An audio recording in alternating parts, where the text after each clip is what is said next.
Let us pray in the name of the Father, and of the Son, and of the Holy Spirit. Amen. O Jesus, through the Immaculate Heart of Mary, I offer you my prayers, works, joys, and sufferings on this day for all the intentions of your Sacred Heart, in union with the holy sacrifice of the Mass throughout the world, in reparation for my sins, for the intentions of all my relatives and friends, and in particular for the intentions of the Holy Father. Amen. Let us pray for the intentions of the Holy Father for the month of March. For the new martyrs, we pray that those who risk their lives for the gospel in various parts of the world inflame the Church with their courage and missionary enthusiasm. Our Father, who art in heaven, hallowed be thy name. Thy kingdom come, thy will be done, on earth as it is in heaven. Give us this day our daily bread, and forgive us our trespasses, as we forgive those who trespass against us. And lead us not into temptation, but deliver us from evil. Amen. Hail Mary, full of grace, the Lord is with you. Blessed are you amongst women, and blessed is the fruit of thy womb, Jesus. Holy Mary, Mother of God, pray for us sinners, now and at the hour of our death. Amen. Glory be to the Father, and to the Son, and to the Holy Spirit, as it was in the beginning, is now, and ever shall be, world without end. Amen. My dear friends, as we enter in the presence of the Lord, as we begin this new day, let us take a few moments to thank the Lord for all that He has done for us. We see that right from the time of our birth till now, there have been many instances or events where the Lord has worked wonders in our lives. He has guided us, He has protected us, He has shown us the way, helped us to overcome challenges and difficulties. And in this way, we can identify Him guiding us all through our lives. But there are occasions wherein we find it difficult to recognize His presence among us. We find it difficult to identify the blessings and the graces. And here we see that it is in these occasions that we need to specially ask the Lord to give us the grace that we may be able to identify those graces, those blessings in our lives. And therefore we see that the first thing to do is to be grateful to the Lord for all that He has done. And therefore, as we begin today's morning prayer, let us begin on this note of gratitude. Let us ask the Lord to help us identify His presence in our lives. And therefore, let us begin by thanking the Lord for all the things that He has done for us. Lord, we thank you for the gift of life. We thank you for giving us talents, opportunities, and various gifts that enable us to become better persons, and also that enable us to reach out to others and make a difference in the lives of others. Lord, we also want to thank you for the gift of our family members, friends, relatives, near and dear ones, and all those who play a very important role in our lives. We see that it is these people who have been instrumental in making us who we are. They are the ones who have devoted their time, energy and effort. And as a result of it, they have molded us and they have made us better individuals. So today, Lord, in a very special way, we ask you to bless all their endeavors and give them all the graces that they may require in life. We also thank you, Lord, for giving us the gift of this day. A day that would help us in many ways to appreciate the good things that you have done for us. A day wherein we may complete some thing that was left behind, or a day that may present to us various challenges. Whatever be the situation, Lord, we ask you to be with us and guide us. Allow us to be led by you. Lord, we also thank you for the opportunities, for the experiences that you have given us in life. There have been many experiences wherein we have enjoyed, and these are the experiences that we want to cherish in life. But at the same time, there have also been those experiences and those moments wherein we have found it difficult to accept them. These are the experiences that have been learning experiences. They have taught us a lot in life. Though they may have been hard, bitter, but still they have given us a valuable lesson. They have made us stronger. And therefore, Lord, we also thank you for those moments which have helped us to become strong, which have helped us to become better individuals. And Lord, we also thank you for giving us opportunities to reach out to others, to make use of our talents. And thus, Lord, we ask you to be with us, guide us throughout this day. Lord, allow us to be led by you, so that whatever we do, our actions, our words, may reflect your love, joy and mercy to the world around us. Help us to become your instruments, so that you may work in and through us. And therefore now, my dear friends, let us all close our eyes at this moment and let us praise the Lord that He has woken us up in this morning. We thank Him for the good health that He has given us, for the good night's rest. We thank Him for keeping us safe and sound, for protecting us from all danger, from all harm. He has kept us in His love, and at every moment we see that His gaze is upon us. He never abandons us. He is always there, guiding us, protecting us, showing us the right path. He loves us. And for all this, let us praise Him, let us thank Him, and let us glorify Him. Lord, as we offer you this day, we ask you that you be with us. Help us to make the right decisions. Help us to do the right things, so that we too may become worthy instruments, that we may be worthy workers in your vineyard.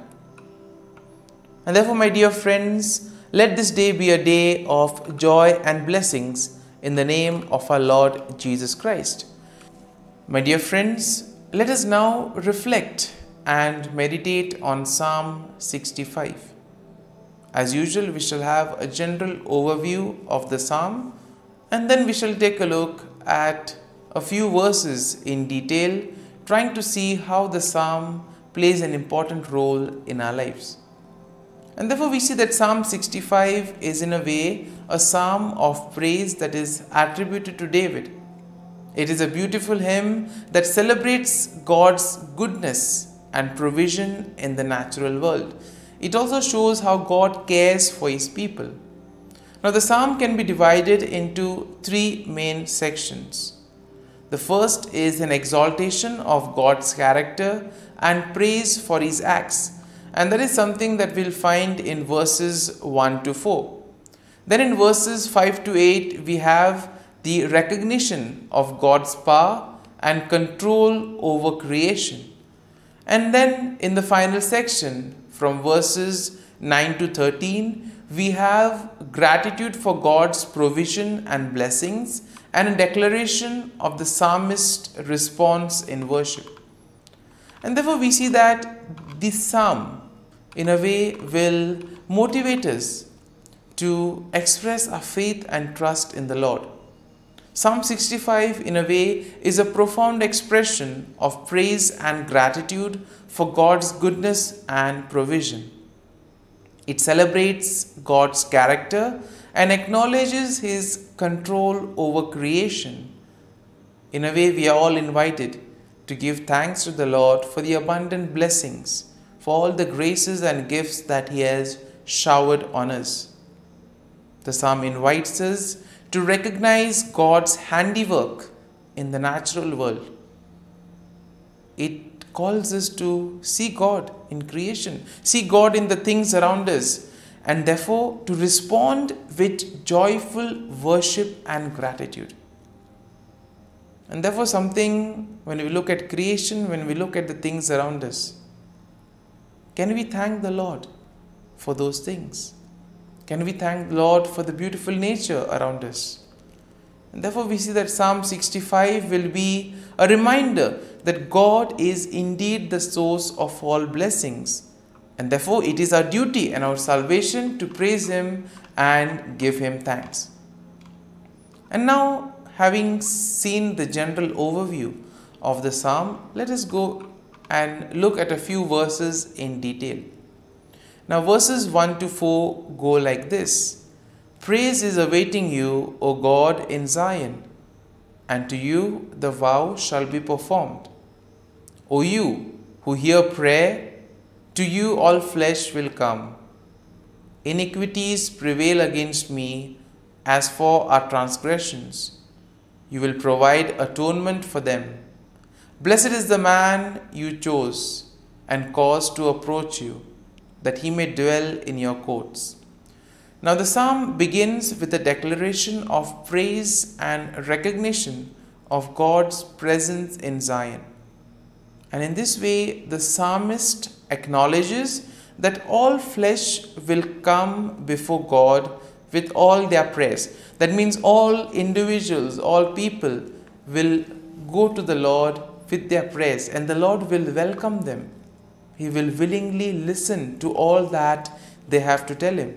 And therefore this is a good reminder for us that when we find ourselves in difficult moments, we can approach the Lord, we can speak to Him, and He will be there to listen to all our prayers, to all our feelings, all our sentiments.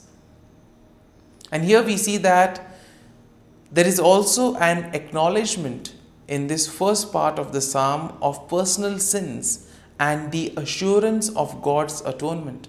The Lord will forgive us. He will cleanse us of all our sins. And therefore we see that the psalmist here declares the blessedness of those chosen by God, who are allowed to dwell in His presence, and those who are allowed to experience His satisfaction and goodness. And thus we move to verses 5 and 8, which go like this. By awesome deeds in righteousness you will answer us, O God of our salvation. You who are the confidence of all the ends of the earth and of the far off seas, who established the mountains by His strength, being clothed with power, who stills the noise of the seas, the noise of their waves, and the tumult of the people. In this section, we see that the psalmist praises God for His power and control over creation. The psalmist recognizes that God is indeed the source of salvation, and therefore all of us need to place our confidence in the Lord. Place our faith and trust in Him that He will guide us, He will protect us. And therefore the psalmist is very happy.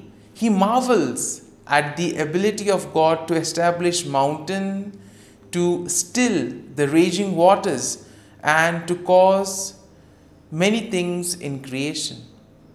He is also amazed that the Lord is able to calm down various tumults among the nations.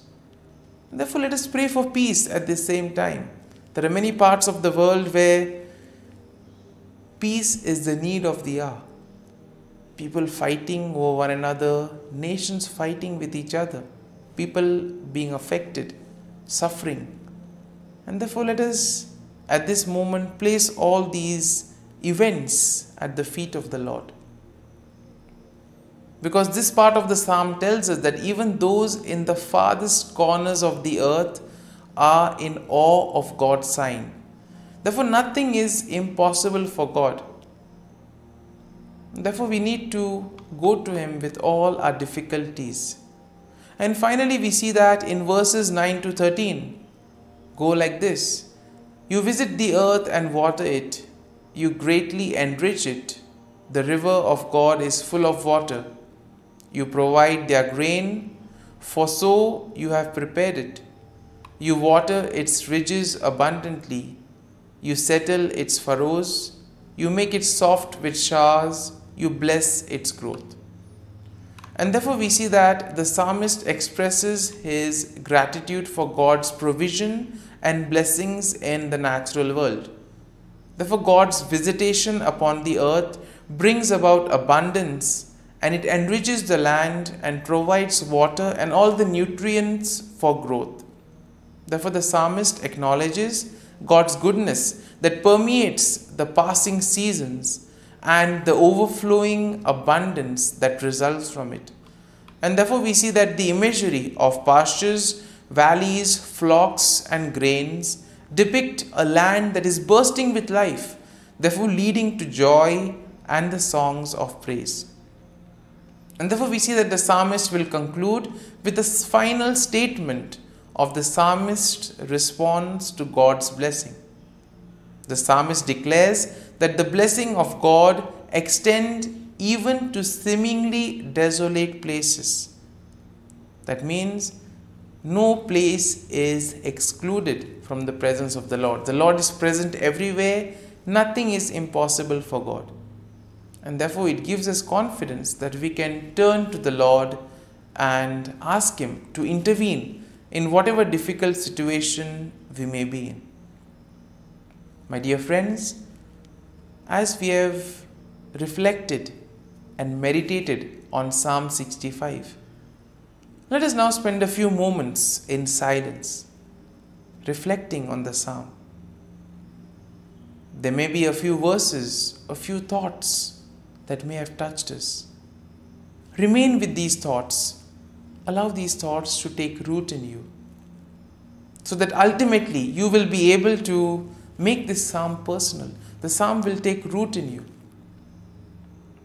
And therefore, as we spend these moments in silence, remain with the thought, remain with the verse, so that ultimately your day may be enriched by the psalm. Whatever you do today may be in accordance to God's plan, and thus you'll be able to become a worthy follower, a worthy citizen in the kingdom of God.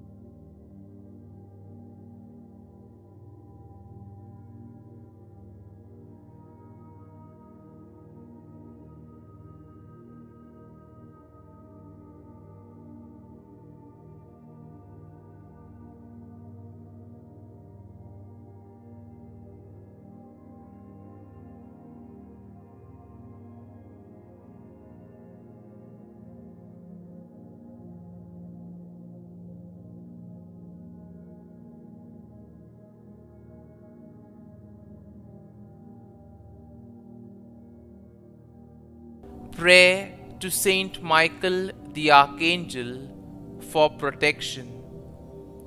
Saint Michael the Archangel, defend us in battle. Be our defense against the wickedness and snares of the devil. May God rebuke him, we humbly pray. And do thou, O Prince of the heavenly hosts, by the power of God, Thrust into hell Satan and all the evil spirits who prowl about the world, seeking the ruin of souls. Amen. Act of Adoration. O Sacrament most holy, O Sacrament divine, all praise and all thanksgiving be every moment thine. Saint Gertrude Prayer for souls in purgatory.